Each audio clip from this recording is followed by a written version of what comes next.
Assalamualaikum warahmatullahi wabarakatuh. Halo adik-adik. Perkenalkan, nama kakak Vivi Ratna Ayuningrum dari Program Studi Pendidikan Geografi Fakultas Keguruan dan Ilmu Pendidikan Universitas Jember. Nah, sebelumnya saya ucapkan selamat kepada adik-adik kelas 10 yang sudah berhasil naik tingkat ya ke jenjang pendidikan yang lebih tinggi, yaitu SMA. Saya berharap semoga adik-adik tetap semangat, tetap ceria, tetap sehat meskipun sistem pendidikannya di tahun ini sedikit berbeda dari tahun-tahun sebelumnya.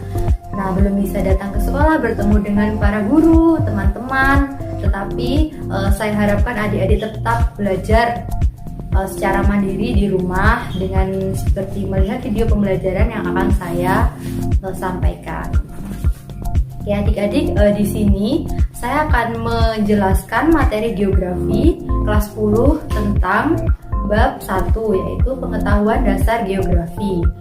Adapun tujuan pembelajarannya, setelah adik-adik menonton video pembelajaran kali ini, diharapkan adik-adik mampu menjelaskan dan memaparkan pengertian geografi. Selanjutnya adik-adik juga dapat menjelaskan ruang lingkup geografi serta contoh penerapannya dalam kehidupan sehari-hari.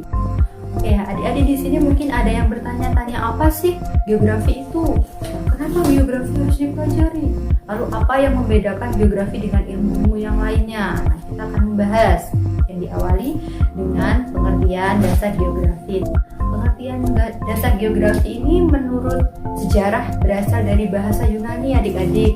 Ya, berarti dari bahasa geo dan grafien. Geo itu diartikan sebagai bumi, sedangkan grafien adalah penggambaran, pelukisan, pendeskripsian, dan pencitraan. Lalu, secara harfiah, geografi merupakan ilmu yang mempelajari tentang permukaan bumi. Jadi begitu. Lalu, istilah ini tidak langsung ada dari adik-adik. Nah, istilah ini pertama kali dikemukakan oleh Eratosthenes dengan istilah geografika. Jadi beliau juga disebut sebagai tokoh dari peletak dasar ilmu geografi. Nah, mungkin pertanyaan adik-adik sudah terjawab ya tentang di awal tadi.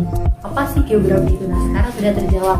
Geografi adalah ilmu yang mempelajari tentang permukaan bumi. Baik fenomenanya itu ada fenomena sosial dan fenomena fisik yang ada dalam suatu ruang. Itu adik-adik. Nah, selanjutnya kakak akan menjelaskan tentang objek studi geografi. Objek studi geografi ini ada dua, objek material dan objek formal. Nah, objek material ini adalah objek geografi yang membahas tentang kajian geosfer atau kajian lapisan di permukaan bumi. Lalu, lapisan geosfer ini terbagi lagi menjadi 5 kelompok. Yang pertama ada litosfer atau lapisan kulit bumi. Kemudian yang kedua ada lapisan atmosfer atau lapisan udara. Selanjutnya ada lapisan hidrosfer atau lapisan air. Dan yang ketiga atau keempat adalah lapisan biosfer. Selanjutnya yang terakhir ada lapisan antroposfer.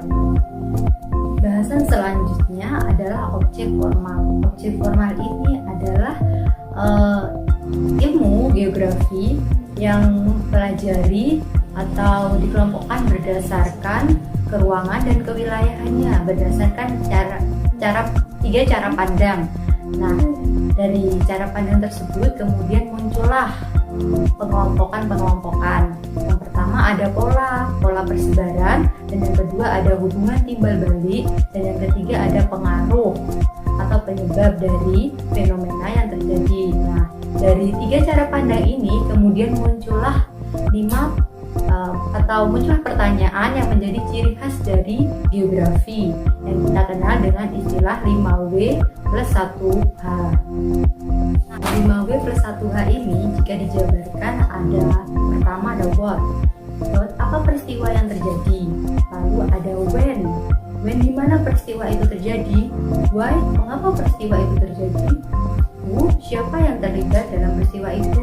Dan yang terakhir ada how, bagaimana upaya penyelesaian dari peristiwa itu. Nah, 5 5W+1H ini digunakan untuk tahapan awal dalam menganalisis suatu permasalahan. Nanti jika guru adik-adik meminta adik-adik untuk menganalisis, pasti menggunakan 5W+1H ini, gitu adik-adik. Oke, sebelum penjelasan kakak lanjutkan bagaimana adik masih semangat kan untuk mendengarkan video pembelajaran dari kakak? Oke, bahasan selanjutnya ada aspek studi geografi. Aspek studi geografi ini ada dua, itu berdasarkan kondisi fisik dan kondisi non fisik. Kondisi fisik ini terbagi lagi menjadi dua, ada kondisi berdasarkan abiotik dan biotiknya. Biotik identik dengan flora dan fauna, sedangkan abiotik identik dengan benda mati seperti batuan, air, tanah, iklim, cuaca, dan lain sebagainya. Lalu ada kondisi non fisik. Kondisi non fisik ini identik dengan kegiatan atau keseharian manusia dari segi ekonomi, sosial, budaya, dan segi politik. Bahasan selanjutnya adalah konsep esensial geografi. Menurut Mursyid Suatmaja, konsep esensial geografi ini terbagi menjadi 10 kelompok. Yang pertama ada konsep lokasi. Konsep lokasi artinya posisi atau letak suatu objek yang ada di permukaan bumi. Nah, konsep lokasi ini terbagi menjadi dua, yaitu konsep lokasi absolut dan konsep lokasi relatif. Absolut identik dengan garis astronomi. Jadi objek di permukaan bumi ditentukan berdasarkan garis astronomi, garis bintangnya. Contohnya, Indonesia berada di antara 6 LU, 11 LS, 95 BT, dan 141 BT.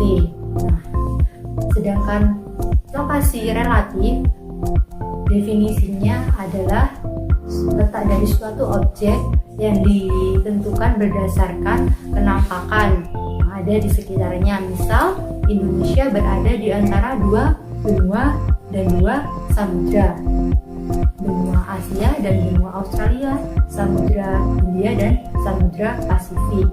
Dan lokasi relatif ini memiliki sifat yang relatif, dapat berubah-ubah. Konsep yang kedua ada konsep jarak atau ruang yang menghubungkan dua objek yang ada di permukaan bumi yang dapat dihitung dalam satuan dan waktu. Nah, konsep jarak ini terbagi menjadi dua, yaitu ada konsep jarak mutlak dan jarak relatif.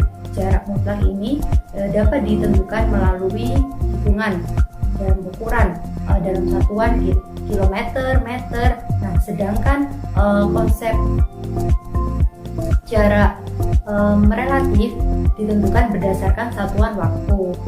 Misalnya jarak dari kota Jakarta ke kota Bandung berdasarkan jarak mutlaknya ada sekitar 1800,40